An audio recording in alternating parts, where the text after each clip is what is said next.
En una semana como esta, en la mitad del mes de agosto, el Ferragosto, que dicen los italianos, celebrando el día 15 la solemnidad de la Asunción de la Santísima Virgen a los cielos, ha habido pocas noticias. El Papa ha tomado unos días más, pocos de descanso por el enorme calor que hace en Roma y se encuentra de nuevo en Castel Gandolfo.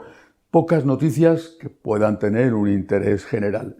Por eso es, creo yo, un buen momento para recordar algo importante, muy importante, que ocurrió justo ahora, hace 25 años.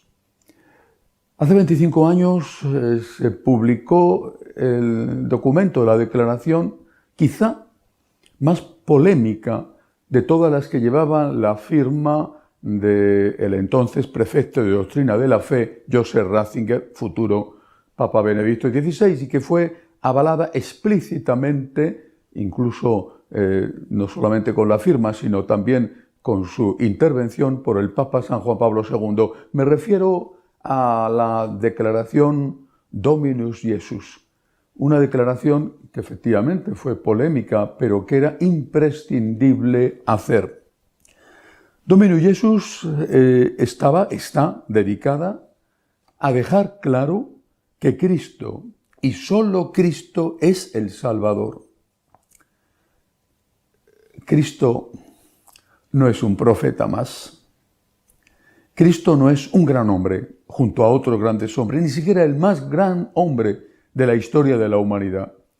Cristo es Dios, Dios verdadero y hombre verdadero. Y este Cristo, verdadero Dios y verdadero hombre, es el único Salvador de toda la humanidad. Él es, además, la revelación definitiva de Dios al mundo, y después de él ya no se puede añadir nada a esa revelación. Cristo no es un profeta o un maestro espiritual entre tantos, sino que es Dios hecho hombre y es la verdad plena, que no está sujeta a los condicionamientos culturales de su época, aunque era verdadero hombre. Esto conviene insistir en ello, porque muchos dicen, es que las enseñanzas morales de Jesús, algunas, las que les molestan, se debe a que estaba condicionado por su época. Siempre me ha parecido que los que dicen eso o son muy ignorantes, y algunos no se puede pensar eso de ellos, o tienen mala fe. Porque en su época lo habitual era el divorcio, y Jesús se opuso absolutamente a ello. En su época, en su cultura judía, el respeto del sábado era algo sacrosanto. Y Jesús dijo e hizo en varias ocasiones y enseñó que el sábado está hecho para el hombre y no para el sábado. Por lo tanto, decir que Jesús en lo que enseñaba estaba condicionado por su época es simplemente o un acto de ignorancia o un acto de maldad. La declaración Dominus Jesus lo deja muy claro. Eso significaba que Cristo es el verdadero y único Salvador.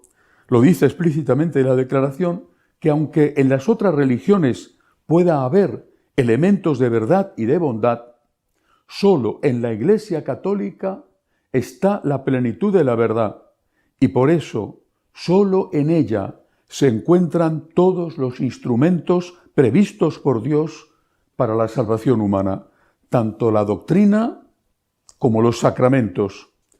Esas religiones no son, lo dice, repito, explícitamente la declaración Dominus Jesus.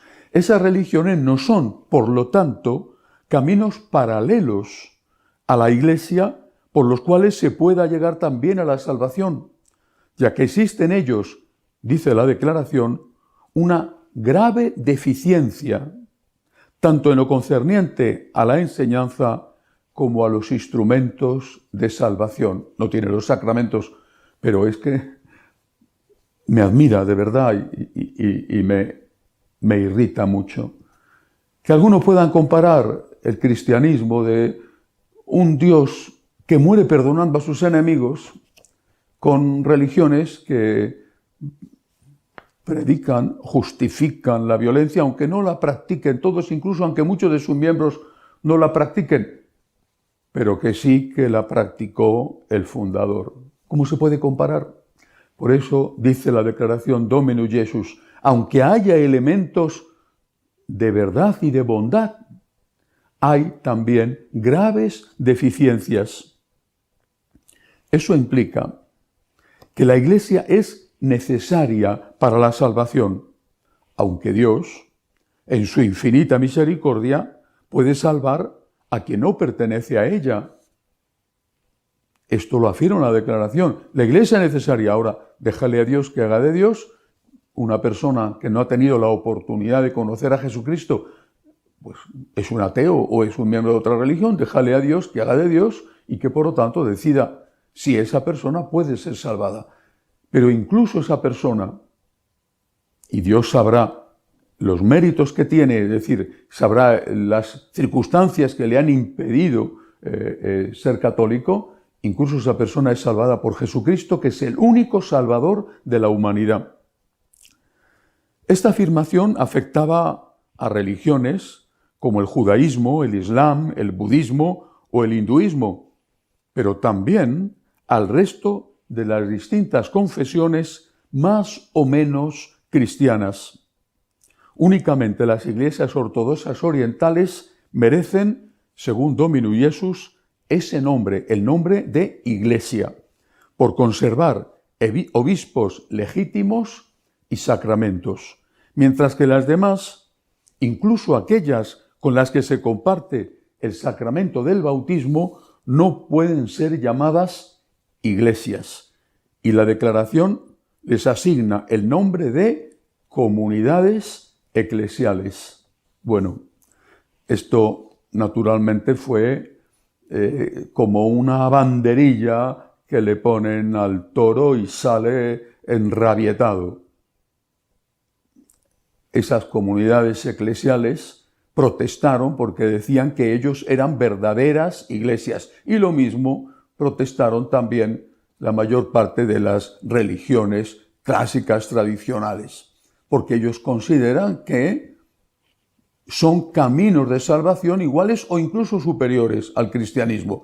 Bueno, que eso lo consideren ellos es una cuestión, que eso sea verdad es otra. La Iglesia tiene el deber de decir que Cristo es el único Salvador y que la plenitud de los instrumentos de salvación y la plenitud de la verdad está en la Iglesia católica y solo en la Iglesia católica.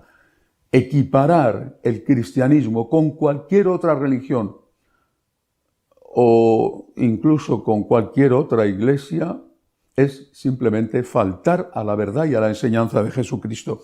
Naturalmente, la reacción fue durísima, fuera de la iglesia y también dentro de la iglesia. No faltaron teólogos que recogieron firmas, hicieron manifiestos contra el cardenal Ratzinger o contra San Juan Pablo II. Sin embargo, ninguno de los dos dudó en afrontar la tormenta que se desató contra ellos, porque era necesario dejar claro que no todas las religiones son iguales a la hora de ofrecer a sus integrantes los medios para alcanzar la salvación, a la vez que se insistía en que Cristo no era uno más, sino que era el único Salvador del mundo, el único que era a la vez Dios y hombre verdadero. No podemos transigir en este punto, no podemos transigir. Si te encuentras con alguien que dice que todas las religiones son iguales y que cada uno puede elegir su propia religión porque todas conducen al mismo sitio, repito, o es un ignorante o tiene mala fe. Pero ¿cómo va a ser igual una religión, vuelvo a repetir, en la cual el fundador muere crucificado, convirtiéndose en el abogado defensor de aquellos que le están matando, que una religión cuyo fundador permite e incluso practica la violencia? Hay que tener, insisto, o mala fe o una gran ignorancia. Bueno, esta semana también ha habido algunas cosas, al menos me parece a mí que insólitas. Por ejemplo, cosa extraña que no se suele dar, el presidente y los dos vicepresidentes de la Conferencia Episcopal Francesa, está presidida por el cardenal Abelín, arzobispo de Marsella, han publicado una nota contra el arzobispo de Toulouse, porque este arzobispo ha decidido nombrar canciller de la diócesis y encargado de la pastoral familiar nada menos que a un sacerdote que fue condenado a 5 años de cárcel por haber violado a un joven de 16 años, a un adolescente. Cumplió la condena, no fue reducido al estado laical, aunque los hechos eran probados y la condena fue firme, cumplió la condena y ahora el arzobispo de Toulouse le nombra canciller y le pone al frente de la pastoral familiar a un violador que podrá estar, por supuesto, arrepentido y que podrá estar ya en un buen camino. Pero el escándalo en Francia ha sido tan grave, tan grande, que muchos han dudado de la seriedad de la Iglesia a la hora de combatir los abusos a menores. Esto ha sido de tal magnitud que este hecho insólito se ha producido. El presidente de los obispos franceses y los dos vicepresidentes han pedido explícitamente, públicamente, al arzobispo de Toulouse que rectifique debido al daño que estaba haciendo ese nombramiento a la credibilidad de la Iglesia en la lucha contra los abusos sexuales. Otro hecho insólito, se ha sabido esta semana que la Fraternidad Sacerdotal San Pío X, es decir, los seguidores de Monseñor Lefebvre, han sido invitados oficialmente por el Vaticano a participar en el jubileo de las diócesis y los movimientos eclesiales que va a tener lugar dentro de unos días. Pero también se ha sabido que ese grupo, no sé cómo llamarle, llamémosle grupo, que se autotitula Nosotros somos Iglesia, también ha sido invitado a participar en el jubileo, no en el de los movimientos eclesiales, sino en el de las instituciones que están trabajando y aplicando la sinodalidad. Lefebrianos, entrando por la Puerta Santa, me imagino que al menos los sacerdotes con su sotana, y los de Somos Iglesia también, y probablemente con banderas arcoíris, porque ellos es el grupo más radical que hay en la Iglesia y ellos están no solo a favor de la ordenación de mujeres, sino también reclaman el permiso, o sea, la incorporación a la Iglesia de toda la ideología LGBT, toda la ideología de género. Va a ser curioso cuando se les vea a ambos entrar, aunque son fechas distintas y próximas.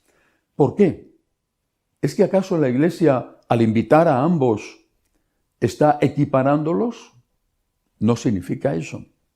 O por lo menos no significa eso necesariamente. Yo creo que el objetivo que tiene el Papa León es unir a toda la Iglesia. Esa es la misión de un Papa y además es el objetivo explícito que él ha declarado desde el primer momento. Y por eso pienso yo que invita a unos e invita a otros. No creo que eso implique equipararlos. Esa voluntad de unir es extraordinaria, imprescindible. Es el deber de cualquier papa y es, por lo tanto, algo que León XIV tiene el deber de hacer y que está intentando hacerlo. Pero también hay un riesgo.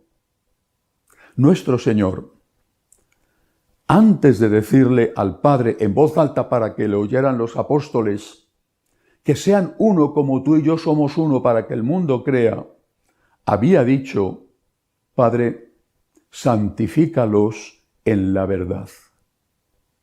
Si no hay verdad, no puede haber unidad. La unidad solo es posible partiendo de la verdad. Y la verdad es una persona, nuestro Señor Jesucristo, la verdad plena. La verdad es Cristo. partiendo de Cristo y asumiendo todas las enseñanzas de Cristo, podemos trabajar por la unidad. Por eso, esta semana quiero darle gracias a Dios por la existencia de dos gigantes recientes que tenemos en la memoria muchísimos, San Juan Pablo II, Joseph Ratzinger, Benedicto XVI, que no tuvieron miedo en enfrentarse con la opinión pública de fuera y de dentro de la Iglesia para afirmar la verdad. Cristo es el único Salvador del mundo. La Iglesia Católica es necesaria para la salvación. Y aunque Dios puede salvar a quien quiera, y eso entra dentro del misterio, sin embargo, incluso para ellos, Cristo es el único Salvador y de ninguna manera podemos decir que todas las religiones son iguales, porque eso es relativismo puro. Recemos por el Papa León para que pueda llevar a cabo esa labor extraordinaria de unir a la Iglesia partiendo siempre de la verdad. Hasta la semana que viene, si Dios quiere.